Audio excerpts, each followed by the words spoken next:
Hello and welcome to the Brutal Iron Gym podcast, where our goal is to cut through the BS and deliver the brutal truth about topics related to health and happiness. Today's podcast is number 1346. The topic is mindset, and the title is Mental Management When Stressed. Everyone deals with stress. And what I wanted to do today was I've been talking with some of my online clients, very vague but kind of basic background is we often know what are the better choices for us in regards to what's going to help us long term with life, such as eating healthy, such as exercising more regularly. However, we often have about 1,000,001 other things we have to do, and it can seem overwhelming to try to fit everything together. So that is part of the reason why a lot of people struggle to exercise more often and or eat better more often is just balancing all the other things we have to do. That can make you feel overwhelmed and stressed. Therefore, you just kind of let exercise go, let nutrition go, and say, I'll deal with that later. And then later, of course, never comes until we have like health issues or whatnot, or we look in the mirror and we don't recognize who we are anymore. So before we get to those cases, in those kind of situations, I want to talk today about just how to kind of mentally manage what we all have to do while still trying to eat healthy and exercise regularly.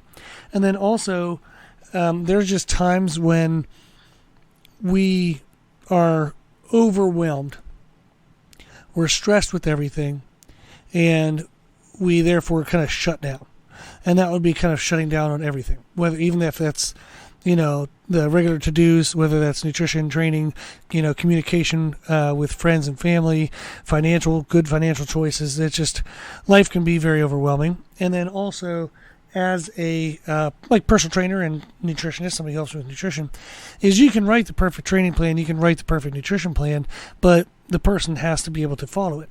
So how do you help somebody be able to do what's on the plan?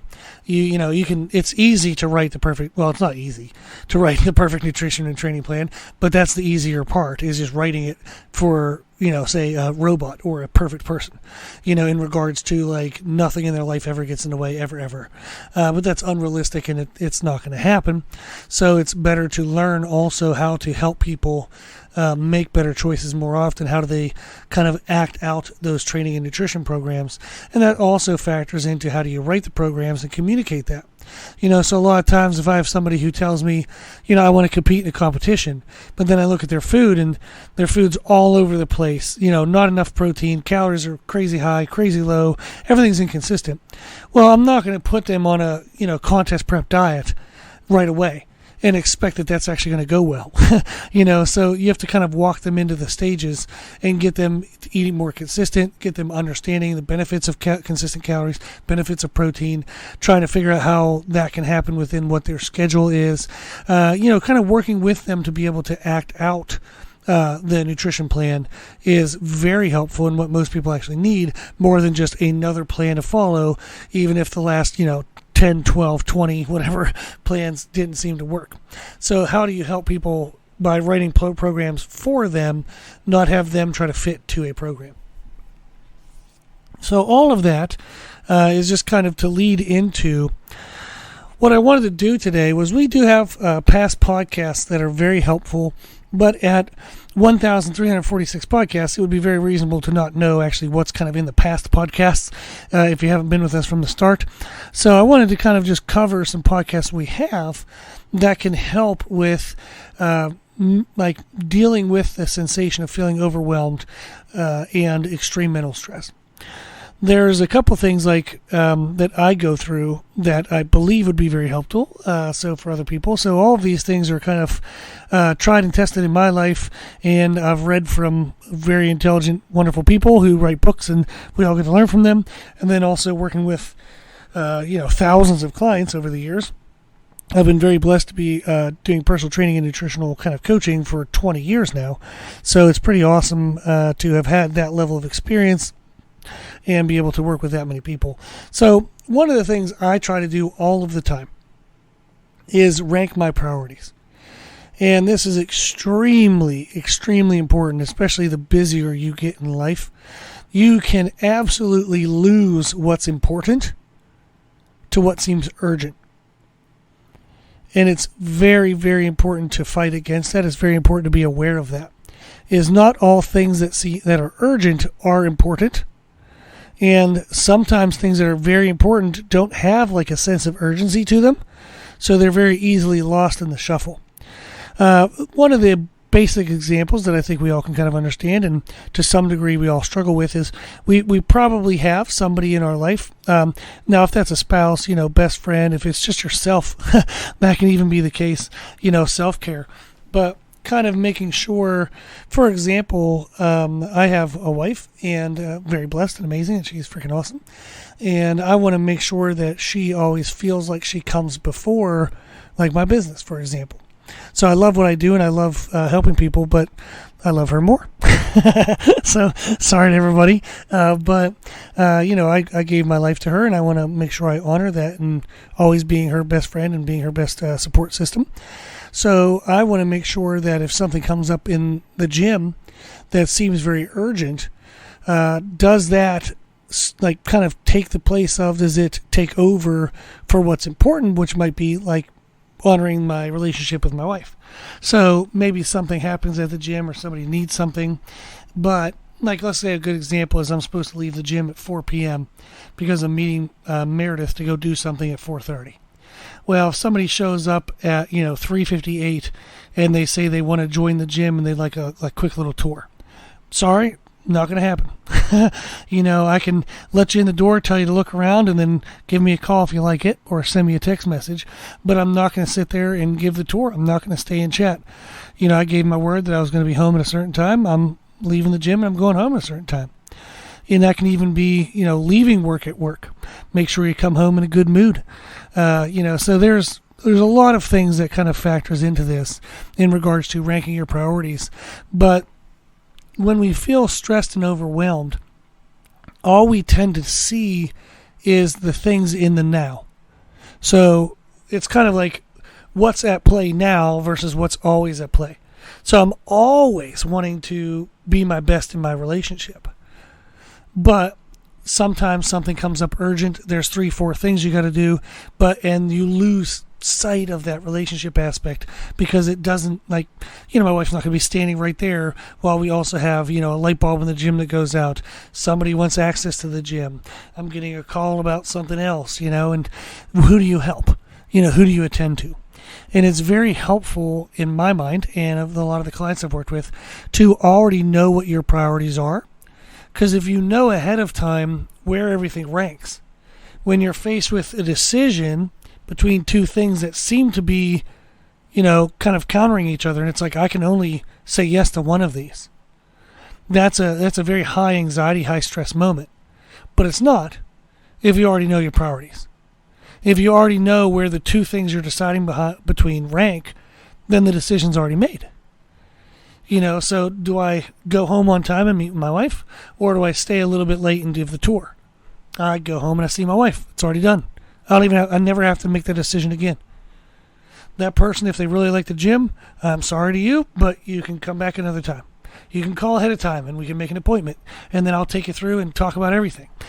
So it's deciding ahead of time what are your highest priorities, so that way you don't lose what's important to what's urgent. And that's very important. So that's podcast number 817. It's a mindset podcast titled Task Management, Options, and Priorities.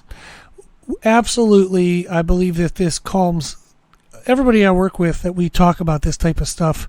With my online clients, we talk about stress. We talk about the overwhelming sensations you'll have trying to balance family, work, relationships, financial stuff with trying to eat healthy and exercise. That is very overwhelming. And when we talk about priorities and we kind of predetermine where decisions are, that helps a lot. And then also we talk about that concept of like, well, what's at play right now versus what's always at play. So there's going to be a lot of urgent things that come up in one day. Maybe there's a bill you have to pay. Maybe you have to go run an errand on this. I want to try to do my workout, but I also have, a friend who could use a phone call, and then you have a couple of programs you got to write, an email you got to send, and it's like, oh my gosh, it can be very overwhelming, and we all have that feeling. And when you have things that are momentarily very urgent, you will sometimes drop what's actually important. And that's actually a really old podcast, number 251, is a mindset podcast titled Drop the Right Ball. And that's understanding, again, kind of the concept of priorities is if I was juggling, say, 4 or 5 things in a day, if I was juggling like balls as a clown or, a jester, let's consider that maybe some of the balls are glass and some of them are rubber. If I feel overwhelmed, if I drop a glass ball, it breaks and everything crashes and burns. If I drop a rubber ball, it bounces back up. I can catch it and keep going. Some of the things in our life are going to present themselves as glass balls, but they're not. You can let that go for a little bit, and you'll survive and you'll catch up later. Some of the things we don't recognize are glass balls. We drop them, and we don't ever get them back. That often tends to be people, that tends to be relationships, that tends to be kind of opportunities that we have. And it's helping to kind of be in the mindset of being aware of, okay, if I drop this and I don't do this, can I catch this back up? Not like, okay, this is super important, I'm dropping everything else. Well, what is everything else? Have you taken a second to look and consider, is that something that can be dropped? Is that actually... Is the thing you're dropping everything for, is it just an urgent thing or is it an important thing? So that's very important. It's very helpful to kind of understand priorities and understand what are things that, we can drop for now and come back later. Also, what helps is we want to plan our actions of what we have to do. So if I'm overwhelmed with a bunch of things to do, we do have to kind of make a plan for how to do those things. Often when people make plans, they make mistakes. We'll either make a plan by making a list of what we need to do, but we don't actually schedule the time for those things. So it's like, okay, today I need to do this, this, this, and this. It's like, well, the first thing on your list might take 10 minutes. The second thing on your list might take an hour and a half. Third thing on the list might take 2 minutes. You just always have been putting it off because it doesn't seem that important, right? Well, if you look at that list and you're like, okay, I have to attack them in the order written, that's not really a good idea because you might find yourself, sitting in line to drop off your kid or to pick up your kid, and you're like, okay, I have 10 minutes. One of the things on my list is an hour and a half. I can't do that right now. Crap, I'm stuck. I'll have to wait till I get home with the kid. I'm super stressed because I can't do that thing. But if you look at the rest of your list, there might be some things that you can do in those 10 minutes.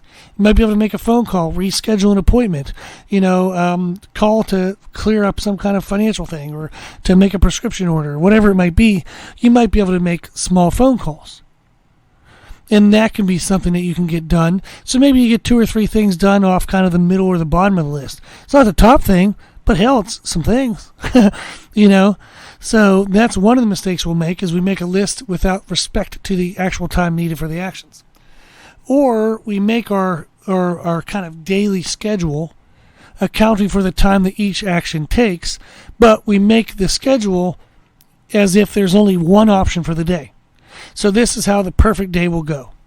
Well, that's ridiculous because we all know that life comes at you in 1,000,001 ways, and you might have the perfect day planned, but by 9 a.m. it's already screwed up, or by 2 in the afternoon everything's a huge mess. You're presented with 2 or 3 new things that you didn't plan for your day, so where do they fit? So it's helpful for us to plan our actions with options. Knowing what we need to do, how long each thing will take, but then understanding where are the options within the day that these things can happen. Being able to adjust throughout the day based on the demands of the day is insanely helpful for lowering stress. Insanely invaluable. Podcast 1258 is a mindset podcast titled Plan Your Actions, Not Your Schedule. And that's incredibly helpful because it does help us understand, okay, what do I need to do? How long does each thing take to do it? And then where throughout my day is option A, option B, option C for each of my things. So if you have 7 things on your list, you got to find some options for each of the 7. Now you can probably group them, so if 3 of the 7 things might take 10 minutes or less, then okay, in my day, here might be 10 minutes, here might be 10 minutes, and here might be 10 minutes. If I miss the first 10-minute window because something came up, no worries, I got the second and third. If I miss all 3 and I get to the very end of the day, then that's where the ranking of priorities is helpful. You're like, okay, before the day's over, I missed all 3 of these things. Which one's the most important? Let me crush that real fast before I go to bed.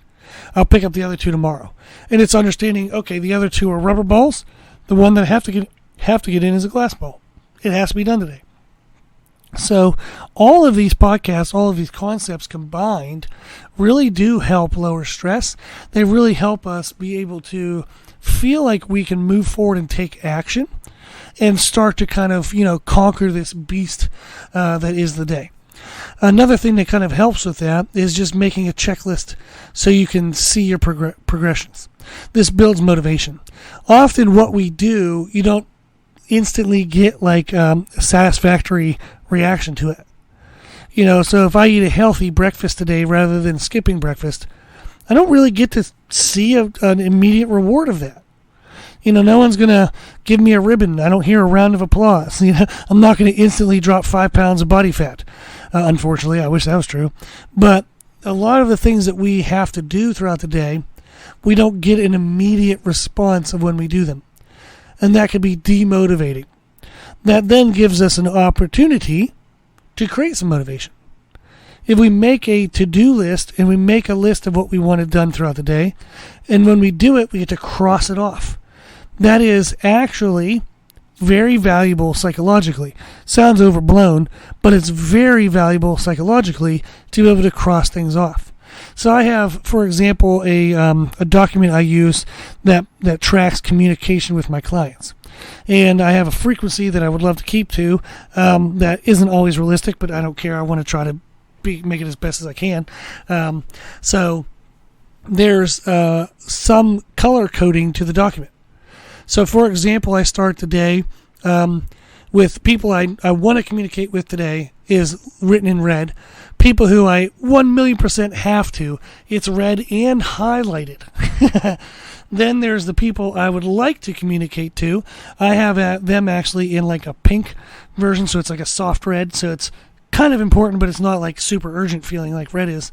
Anything in red writing and highlighted background, that's panic mode, So that's, to me, is like the one that kind of, I have to get to that. And then I have like just the red, then I have the pink, and then everybody else and everything else is in black. But as I get one of the things done that's red and highlighted, I get to get rid of the highlight, I get to change the font from red to black. And that's, boom, crossed off the list. As I go throughout the day, I see less things in highlight, less things in red, and you feel a sense of calm, a sense of accomplishment, because you're seeing the change throughout the day. You're seeing all these things that felt overwhelming at the beginning of the day lessen and lessen and lessen and lessen. And that helps me lower my stress throughout the day. So these are very helpful, very impactful things that might seem like kind of throwaway, kind of goofy suggestions, but they're very, very helpful. So I do believe creating a checklist and then crossing that off as you go through it really helps build motivation. And then those are kind of things that help us create action, create organization to our action, and create a sense of having control over our action. We also have to take care of ourselves. It's one thing to quote-unquote crush the day, but it's another thing to not let the day crush you. So that's actually a joke my wife Meredith and I joke about. Is I'm like, you're going to crush the day, and she's like, it's crushing me. So we joke in a sense of being able to take care of what the to-dos are, but not losing yourself. You have to also take care of yourself. So self-care along the way is very important. Now, we do have podcast number 555, which is a mindset podcast titled Self-Care is Not Selfish. A lot of mothers I work with and a lot of fathers I work with, they tend to have this sense of feeling guilty over self-care because they should be taking care of the family or they should be taking care of the kids or, what are they going to do about finances? And there's a lot of concerns that, especially parents have around the concept of self-care and how that's a weakness or that's being selfish or they'll feel guilty. So podcast number 555 is a mindset podcast titled Self-Care is Not Selfish, and it'll explain how taking care of yourself is actually a way of taking care of your family. So for example, for your kids, if you're around your kids and you're always stressed, you're unhealthy, you're overweight, you're inactive, you don't exercise, you eat like crap, what message are you showing them? How are they going to be when they're an adult? Are they going to take the time to take care of themselves whenever they just watched you work yourself to the bone? Kids often will do what they see more than they're going to do what they were told to do. If they see you prioritizing everyone and everything over yourself, they're going to believe that's the right thing to do. Regardless of what you say, you're going to say you got to take care of yourself and then you don't take care of yourself? What the hell? What message do you think they're going to get? They're going to be like, yeah, okay, that sounds like a great idea, but you never did that, so you probably don't expect me to do that. You might say XYZ, but you don't do it. If you don't do it, your words are worthless. Show them what self-care is if you want them to take care of themselves. Show them a balanced life. Balance, true balance where everything is perfect is absolute bullshit. But you can have it be less chaotic. And it's kind of like bumper bowling. There's bumpers to keep you in the lane. You're still going to go back and forth and hit the bumpers, but you're not like throwing the ball across 3 different lanes and knocking over pins 4, lanes next to you. You're going to stay in your lane, right? So create some bumpers. Have a little less chaos. Show them what it's like to navigate life in a healthy way, in the sense that you do take care of yourself. There might be seasons where you can dive into it harder. There might be seasons where you have to back off, but it's always an element in your life. So, podcast 955, Self-Care is Not Selfish. Absolutely 1,000,000%. If you're a parent, self-care is one of the best damn things you can do for your family. It gives them the best version of you, and it shows them how to take care of themselves. Lead by example. Then podcast number 908 is a mindset podcast titled Addressing Self-Care Guilt. You will likely feel guilty about taking care of yourself if it has not been a normal priority for you, because you're going to have to say no to things that you typically felt obligated to say yes to before. The more no's you give, the more guilt you're probably going to feel. So podcast number 908 will help you kind of work through that. Then we have podcast number 688 is a mindset podcast titled Exercise as Self-Care. Now, if you're like, I have no freaking time, I have no energy, I have absolutely no interest in exercising. You're telling me that's self-care, but that's actually just more stress. I don't have time for it. Who the hell wants to do that when you're already tired? You'd be amazed, actually, how taking care of yourself via exercise translates over to emotional and mental health, and will translate over to better nutritional efforts, better sleep quality. It has extreme benefits beyond just physical exercise, physical fitness. So podcast 688 would be a great one to listen to if you're struggling with the idea of exercise being a form of self-care. Listen to podcast 688, and that'll help a lot. We also have podcast number 420, which is titled, it's a mindset podcast titled The Fast Food of Self-Care. A lot of times when people do get into self-care habits, they tend to take the ones that are quick and immediate, but they're not actually long-lasting. So, for example, a form of self-care, somebody might say, well, I'm going to say no to work, and I'm turning off the computer. I'm getting away from the computer at 7 o'clock. So then you go, you eat some food, you sit down and watch TV as you're eating food, and then all of a sudden you're watching TV from, 7:30 till 10 at night. You're falling asleep on the couch, you get up off the couch, and you go to bed. 2.5, 3 hours of TV is not going to help you. It is not a healthy form of self-care. It can be once in a while nice to just let go and sit down and relax. But if you're watching 2-3 hours of TV every single night, that's not self-care. There are better quality of things to do with 2 to 3 hours a day. Infinitely better things to do. Podcast 420 will talk through that and try to help you. So if you feel like your self-care is just getting you through today, I have to do this because I'm just overwhelmed. But then you feel the exact same way the next day, and the next day, and the next day, and the next day. If one glass of wine always turns into 2 or 3, but yet you want to lose some body fat. And you're like, well, I have to have wine every night, otherwise I'm going to lose my shit. Well, if it's only working to get you through today to the next day, my argument is that it's not actually working. True self-care improves your life over the long term, not just gets you through the short term. Podcast 420 will elaborate on that. The other things I think can help for self-care is moments of quiet.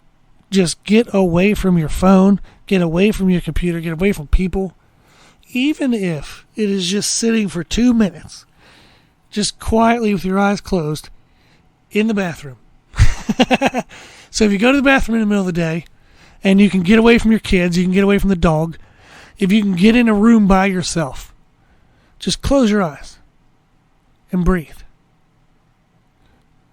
Don't think of anything. Don't think about trying to think of anything. Okay? Just close your eyes. Take some deep breaths. I kid you not, I have set my timer on my phone for 2 minutes before, and I've done this. I just stood in the bathroom next to the sink, set my timer for 2 minutes. I turned the lights off actually in the bathroom, closed my eyes, and I just take time for me. No sounds. My phone's not vibrating. Just peace and quiet. It is amazing how restoring that can be in the middle of a day. Amazing. I would encourage you to try it. Set a timer so you don't fall asleep maybe. Find some quiet space and just close your eyes and be alone for 2 minutes. It's very, very helpful. It brings your heart rate down, which can be very helpful because most people don't register that their heart rate's actually elevated when they're super stressed and busy throughout the day, but it is. And it's very relaxing and calming to the mind to just have some quiet time. It's invaluable. I hope you try it. The other thing is laughter. For the love of God, get a laugh in today. It's going to help a lot. Whether that's talking with a friend and you get the joke and it feels good, whether it's finding a funny meme on Instagram, watching a stand-up comedian for 5 minutes on YouTube. My mom actually gave me a off-the-cuff kind of joke book, like a gift, off-the-cuff gift of a corny like dad joke book. And what I love to do is my wife Meredith, she likes and actually appreciates dad jokes, thank God, because it's funny to me. So I'll pull out the book and I'll tell her a couple goofy jokes. And it's fun. It gives you a goofy laugh. Maybe it's only 2 or 3 minutes, and then we're back to our day. But I often do that in the transition. So if she's getting off her computer, going to the bathroom, when she comes back into the room, I'll have the book open and I'll tell her 2 or 3 jokes before she gets back on her computer. I love it. Makes me laugh, makes her laugh.